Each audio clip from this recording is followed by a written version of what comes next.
अभी हमको सीखना है कि व्हाट इज इम्पेरेटिव।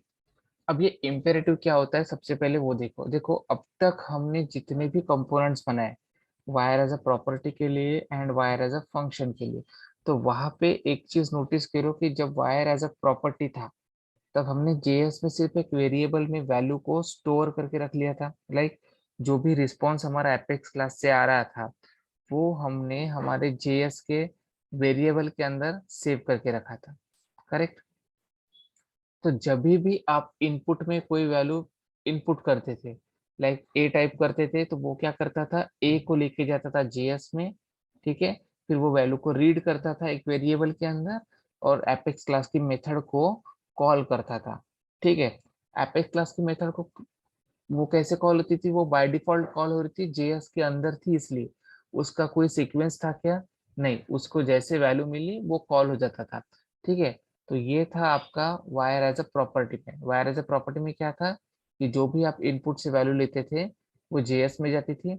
जेएस के अंदर से आपकी जो वायर मेथड थी, ठीक है, जो आपने एक बार कॉल करके रखी थी, वो किसी बटन की क्लिक पे कॉल हो रही थी क्या आपकी वायर मेथड, नहीं, आपकी बटन की क्लिक पे कौन सी मेथड कॉल रही थी, जो आपकी इनपुट वेरिएबल की वैल्यू को रीड कर रहा था, वो आपकी क्लिक पे कॉल हो रही थी, आपकी इवेंट पे कॉल होती थी। ठीक है। लेकिन वायर मेथड जो थी वो आपके किसी बटन पे या किसी भी इवेंट पे कॉल नहीं हो रही थी। ओके। देन उसके बाद आया आपका वायर एज अ फंक्शन। अब यहाँ पे भी देखो, यहाँ पे भी क्या हो रहा था, जो भी एपेक्स से रिस्पॉन्स आता था ये वायर एज अ फंक्शन में वो डेटा एंड एरर के फॉर्मेट में सेव करता था और आपके एचटीएमएल को प्रोसेस करता था।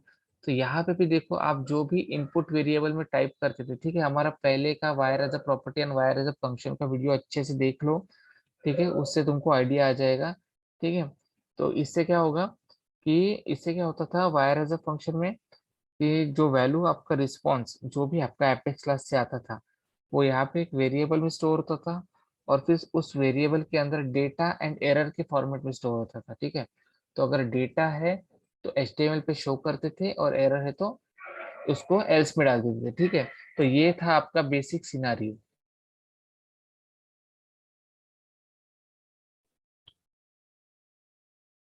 ओके।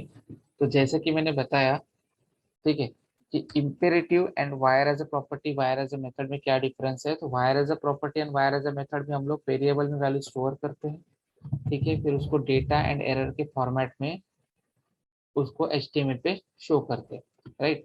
बट इम्पेरेटिव कब होता है, जब भी आपको किसी बटन की क्लिक पे आपकी एपेक्स क्लास की मेथड को कॉल करना हो या फिर किसी पर्टिकुलर इवेंट की क्लिक पे।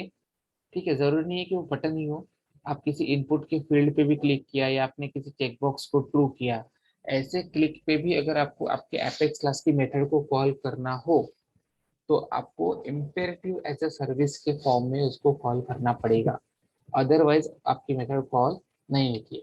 जबकि property as wire and sorry wire as a property and wire as a function के फॉर्म में अगर आप देखोगे तो वहां पे क्या होता है कि आप सिर्फ आपकी इनपुट वेरिएबल में जो भी वैल्यू आप इनपुट करते हो, ठीक है, सिर्फ वो रीड होती है और वो रीड होने के बाद वो आपकी एपेक्स क्लास की मेथड उसके नीचे जो हम लिखते हैं, ठीक है, वो कॉल होती है। बट यहाँ पे ऐसा नहीं है। अगर आपको आपके इवेंट के क्लिक पे, जैसे किसी चेकबॉक्स पे ट्रू होने के बाद या किसी बटन के ऊपर क्लिक होने के बाद या किसी इनपुट फील्ड के ऊपर टाइप होने के बाद, ठीक है, आपको आपकी मेथड को अगर कॉल करना है तो आपको यहाँ पे इम्पेरेटिव एज अ सर्विस का यूज करना चाहिए। ठीक है। अब समझते हैं इसको कैसे। देखो, अब मैंने क्या किया है, सबसे पहले यहाँ पे एक रूम डिटेल्स नाम का क्लास ले लिया। ठीक है, उसके अंदर मैं पैरामीटर से कुछ रूम्स के वेरिएबल भेजूंगा, मतलब कोई भी पैरामीटर भेजूंगा, किस रूम का नाम है, होटल का नाम। ठीक है। तो एक सर्च की नाम का वेरिएबल लिया है मैंने। इस सर्च की नाम के वेरिएबल में जो भी यहाँ से पैरामीटर पास होगा, ठीक है, उसको मैंने इस फॉर्मेट में लिया है, जिससे क्या होगा, उससे रिलेटेड सारे वर्ड्स हमको शो हो जाएंगे। ठीक है। देन एक रूम लिस्ट नाम का वेरिएबल लिया, आर लिस्ट, और एक क्वेरी किया है select ID, hotel name, phone available, bed type, room type from room object. ठीक है। Where hotel name like colon. तो सर्च की में जो भी पैरामीटर आएगा, सपोज यहाँ पे ए आया तो ए जिस जिस वर्ड में यूज हुआ है ठीक है, वो सारे वर्ड्स यहाँ पे फाइंड होंगे। ठीक है, और मैंने लिमिट लगा दी 5, तो मेरे को सिर्फ 5 ही रिकॉर्ड मिलेंगे। ठीक है, और फिर ये रिकॉर्ड रिटर्न हो जाएंगे आर लिस्ट के फॉर्म में। तो रिटर्न कहाँ पे होंगे, जहाँ से कॉल किया जाता है वही से, मतलब अगर मैं अपने घर से कहीं पे जा रहा हूँ, ठीक है, तो रिटर्न में कहाँ पे आऊंगा, अपने घर पे ही आऊंगा, राइट। कितना भी घूम लूँ बाहर, लेकिन रिटर्न कहाँ पे आऊंगा, घर पे आऊंगा। ठीक है, तो रिटर्न हमेशा वहीं पे होगा जहाँ से उसको कॉल किया गया। ओके ना। अब इस HTML में देखो कि HTML में हमको क्या करना है, देखो यहाँ पे हम लोग क्या कर रहे हैं, हमने एक इनपुट सर्च टाइप की फील्ड बना ली। ठीक है, ये क्या करेगी, इनपुट सर्च, हम जो भी वैल्यू एंटर करेंगे उसको हमको सर्च करके देगी। ठीक है, अब मैंने जैसे बोला कि इम्पेरेटिव सर्विस में क्या होता है कि इवेंट की क्लिक पे मेथड कॉल होती है। अब ये वाला फॉर्मेट तो हमने property as wire as property and wire as function में भी लिया है, बराबर। बट वहां पे जो हैंडल की चेंज नाम की मेथड थी, ठीक है, उसके अंदर से हमने कोई मेथड कॉल नहीं की, उसके बाहर से मेथड कॉल की थी। देखो जैसे यहाँ पे ये लिया मैंने हैंडल की चेंज, ये क्या करेगा, आपके उस पर्टिकुलर इवेंट में, मतलब जो भी आप इस सर्च बॉक्स में वैल्यू टाइप करोगे उसको रीड करने का काम करेगा, राइट। तो हम इसके पहले क्या करते थे, इवेंट की क्लिक पे सिर्फ वैल्यू को रीड करते थे। ठीक है, और उसके बाहर हम लिखते थे आपकी वायर फंक्शन को। ठीक है, बट यहाँ पे हम लोग वैसा नहीं कर, हम लोग क्या कर रहे हैं, यहाँ पे कोई बटन तो दे नहीं रहे, लेकिन इवेंट की क्लिक पे मेथड कॉल कर रहे हैं। अब इवेंट कौन सा, ये वाला ऑन चेंज। ठीक है, ऑन चेंज जैसे जैसे यहाँ पे आप वैल्यू टाइप करोगे, हैंडल की चेंज नाम की मेथड कॉल होगी। हैंडल की चेंज नाम की मेथड यहाँ से कॉल होगी तो एक इवेंट कॉल होगा, राइट। तो उसने जो भी टाइप किया वो इस सर्च की नाम के वेरिएबल में हमने पास कर दिया। ठीक है, अभी वेरिएबल मैंने ऊपर में डिफाइन किया नहीं है, राइट, तो मैंने इसको अंदर में डिफाइन किया, तो इसलिए मेरे को यहाँ पे लिया मैंने वेरिएबल इसका कॉन्स्ट, डेटा टाइप लिया कांस्टेंट। ठीक है, तो constant search key equals to event dot target dot value. ठीक है, देन एक अलर्ट लगा दिए। ओके ना। अब क्या करना है आपको, हमेशा एपेक्स क्लास के अगर मेथड को कॉल करना है तो आपको यहाँ पे ऊपर में बताना पड़ेगा कि आपने किस मेथड को कॉल किया है, राइट। तो यहाँ पे मैं लिख रहा हूँ फेच रूम्स। फेच रूम्स नाम की मेथड कहाँ पे है, मेरी रूम डिटेल्स के अंदर। ठीक है, तो अब मुझको क्या करना है, इस हैंडल की चेंज का जब भी इवेंट फॉर्म परफॉर्म होगा, मतलब उस इनपुट सर्च बॉक्स में जब भी मैं ए टाइप करूंगा, बी टाइप करूंगा, तो हमेशा वो इस मेथड को कॉल करेगा, और इस मेथड के अंदर से मैं फेचरूम्स नाम की एपेक्स क्लास की मेथड को कॉल कर। जबकि wire as a property and wire as a function में ऐसा हमने नहीं किया था। ठीक है, तो दोनों में डिफरेंस समझ लो कि वो इवेंट पे मेथड को कॉल नहीं करता है और ये इवेंट पे मेथड को कॉल करता है। ठीक है, तो फेचरूम्स नाम की मेथड कॉल हुई। अब उसके अंदर हमने क्या किया, देखो ये फॉर्मेट स्ट्रिंग अकाउंट नेम। अब ये अकाउंट नेम का क्या से है, यहाँ से आपके एपेक्स क्लास की मेथड में जो भी पैरामीटर का आपने नाम दिया है वो आपको यहाँ पे देना पड़ेगा। कोलन सर्च की, अब अगर आप हमारे पुराने वीडियो में जाके कोड कंपेयर करोगे, ठीक है, तो वहां पे लिखा है हमने डॉलर सिंगल कोट्स के अंदर डॉलर सर्च की, बट यहाँ पे ऐसा नहीं लिखा है। क्यों, क्योंकि यहाँ पे हमने वेरिएबल को यहीं पे डिफाइन कर दिया है। ठीक है, और ये कांस्टेंट टाइप का है। ठीक है, अगर मैंने इसको यहाँ पे डिफाइन किया होता देन दिस डॉट सर्च की वगैरह किया था, तो मुझे कुछ डॉलर के फॉर्मेट में इसको लिखना पड़ता, लेकिन यहाँ पे ऐसा लिखने की जरूरत नहीं है। तो सर्च की में वैल्यू आ जाएगी, और वो वैल्यू हम यहाँ पे directly as a form of variable pass कर रहे हैं। ठीक है, तो इससे क्या होगा, फेच रूम्स नाम की मेथड को पैरामीटर में स्ट्रिंग अकाउंट नाम के वेरिएबल में सर्च की पास हो जाएगा। ठीक है, अब पास हो गया तो वो यहाँ पे आएगा। सपोज ए टाइप किया तो ए यहाँ पे आएगा, ए के नाम से सारी जो भी इस कंडीशन को रन करेगा, इस क्वेरी को रन करेगा और आपका डेटा फाइंड करके लाएगा। तो ए के नाम से सपोज 5 रिकॉर्ड मिले, उसको वैसे भी 5 ही रिकॉर्ड लाना है। ठीक है, लिमिट लगा दी मैंने, तो आप चाहो तो 2 लगाओ या 10 लगाओ, ठीक है, वो कोई प्रॉब्लम नहीं। देन इसका फॉर्मेट देखो, वायर ऐसे फंक्शन में हम लोग कैसे चेक करते थे, इफ डेटा और एरर इस कंडीशन में, लेकिन यहाँ पे देखो इसको क्या फॉर्मेट है, डॉट देन। डॉट देन मतलब अगर ट्रू है तो रिजल्ट, फॉल्स है तो इधर कैच में आएगा। ठीक है, मतलब ट्राई एंड कैच कंडीशन जैसा है। तो डॉट देन अगर रिजल्ट आया, ये फॉर्मेट आपको लिखना है। ठीक है, ये एरो वगैरह जो दिख रहा है आपको सेम फॉर्मेट, ठीक है, इसके बाद ये ओपनिंग क्लोजिंग ब्रैकेट, देन ये वाला ब्रैकेट, राइट।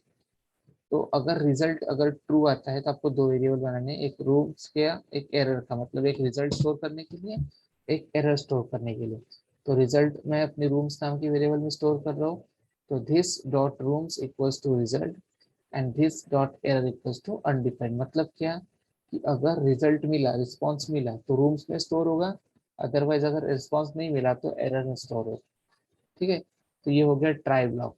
और अगर इनकेस कुछ एक्सेप्शन या एरर आते हैं तो वो फिर इस कैच ब्लॉक में स्टोर हो, सेम उसी फॉर्मेट में ऊपर के। ठीक है, तो ये हो गया हमारा जेएस। ठीक है, देन अभी अगर हम सपोज करो कि हमारे पास डेटा आ गया, तो रूम्स नाम की वेरिएबल में डेटा आ गया, राइट। अब उसको एचटीएमएल पे शो करना है, तो कैसे करोगे?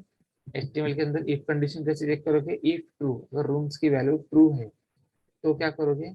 उस रूम्स के ऊपर आपको फॉर ईच लूप लगाना है। क्यों? क्योंकि 5 रिकॉर्ड है और 5 रिकॉर्ड को अगर इटरेट करना है, हमको पता है क्या एग्जैक्टली 5 ही रिकॉर्ड आ रहे, दो भी रिकॉर्ड आ सकते हैं।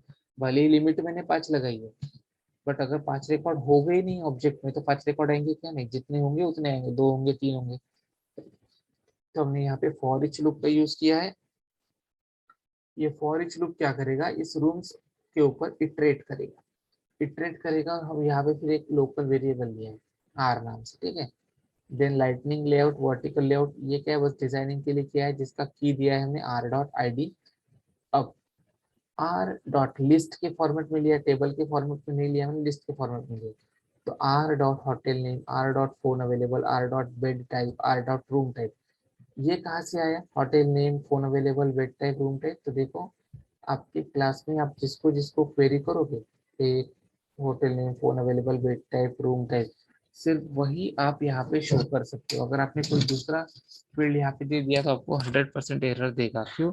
क्योंकि उसने क्वेरी करके सिर्फ 4 ही फील्ड्स का डेटा लाया, और आप अगर 5वीं कोई फील्ड डालोगे, ठीक है, जो क्वेरी में नहीं है, तो आपको एरर देगा। तो आपको उसके लिए क्या करना पड़ेगा? 5वीं फील्ड अगर आपको डालना चाहते हो तो यहाँ पे ऐड करो, उसको कॉमा देके डिप्लॉय करो, ठीक, तभी आपका रिजल्ट मिलेगा। That's it. तो इसमें बस इतना ही है, अब इसको हम रन करेंगे, ठीक है। उसके अलावा ये हमारा जो मेटा एक्सएमएल फाइल है, इसको ट्रू करना है, इसके टारगेट्स सेट करने हैं एंड देन डिप्लॉय करना है, ठीक है।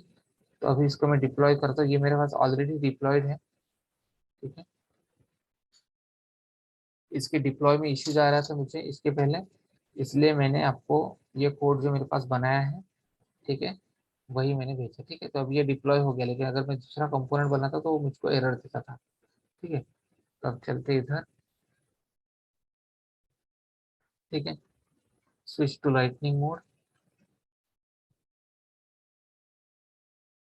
ऑलरेडी मैंने कंपोनेंट को ऐड करके रखा है, ठीक है। अगर आपको नहीं पता तो कुछ नहीं करना है, सिंपल होम ऑब्जेक्ट पे जाना है, एडिट पेज करना है, ठीक है। देखो मेरे पास कंपोनेंट ऑलरेडी ऐड है, बट मैं आपको बता रहा हूँ, ठीक है। एडिट पेज करो, यहाँ पे आपको आपका कंपोनेंट दिखेगा। जैसे मेरे कंपोनेंट का नाम है इम्पेरेटिव रूम सर्विस वाला, ठीक से, रूम सर्विस, ये वाला, हाँ। Room search web component using imperative, ठीक है। तो इसको मैंने यहाँ पे ड्रैग करके रखा है, ठीक है। यहाँ पे ड्रैग करके रखा है, देन सेव करेंगे। एक्टिव नहीं होगा तो एक्टिव कर लो आप लोग, ठीक है। देन बैक जाएंगे। बैक जाने के बाद जैसे मैं जिस भी होटल का नाम सर्च करूंगा उसकी रूम्स मेरे को दिखेगी, ठीक है। जैसे देखो आई एम इन हैंडल की चेंज इवेंट, मैंने अलर्ट लगाया था, देन एच टाइप किया तो एच दिखा रहा है यहाँ पे, रिजल्ट आ गया। देखो double bed deluxe room, double bed deluxe room, double bed deluxe room, यहाँ पे सिंगल बेड, यहाँ पे आकाश होटल, मतलब एच से स्टार्ट होने वाले होटल, होटल वो सर्च कर रहा है, ठीक है। देखो मैंने यहाँ पे किया है, ये क्वेरी देखो क्या किया है, select ID, hotel name, phone available, bed type, room type from room where hotel name. तो हम होटल नेम के नाम से रूम सर्च कर रहे हैं, ठीक है। होटल नेम के नाम से रूम सर्च कर रहे हैं, क्योंकि हमारे रूम को कोई स्पेसिफिक नाम तो है नहीं कि हम सर्च करेंगे, इसलिए मैंने होटल नेम के नाम से रूम को सर्च किया, ठीक है। अब अगर मैं यहाँ पे पी डाल दूंगा तो जिस जिसमें पी है, अब मैं एक काम करता हूँ, मैं ये सारे अलर्ट रिमूव कर देता हूँ, ठीक है। अलर्ट रिमूव कर देता हूँ जिससे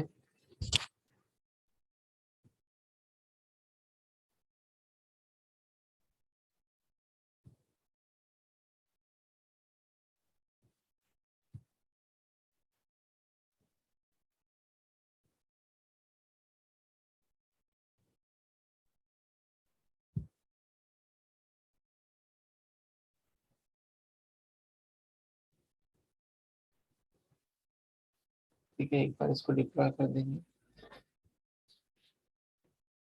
ओके, ऐसे सेपरेट सेपरेट अगर आपका डिप्लॉय ना हो ना, तो इसको डायरेक्टली पूरा पैकेज को ही डिप्लॉय कर देना इसके।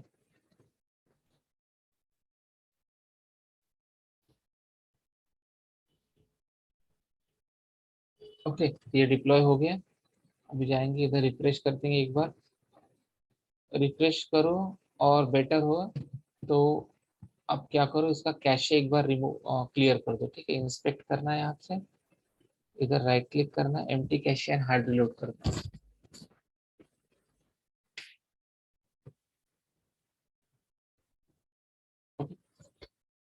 ना, अब देखो यहाँ पे कोई अलर्ट नहीं आएगा अभी। अब मैं जो टाइप करूंगा वो दिखेगा, जैसे पी टाइप करता हूँ तो पी दिखा। ओके,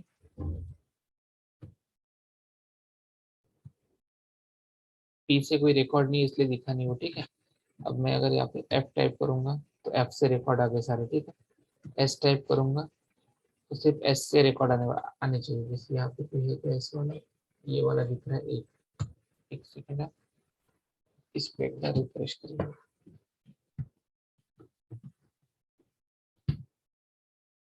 एस, देखो यहाँ पे एस है, फिर यहाँ पे एस एस एस एस है, क्योंकि ये पूरा का पूरा आपके होटल का नाम है, ये वाला। ठीक है, ये भी होटल का नाम, ये भी होटल का, सब में ऐसे।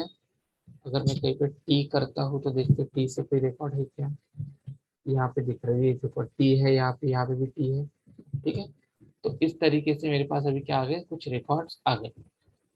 के से करता हूँ, के से कोई रिकॉर्ड है क्या, के से सिर्फ एक ही है, ये वाला। ओके, तो इस तरीके से आपका इम्पेरेटिव सर्विस कॉल होगा। ठीक है, तो होप आप लोगों को ये समझ चुका होगा कि किस तरीके से इम्पेरेटिव एज ए सर्विस को हम लोग यूज करेंगे। ओके,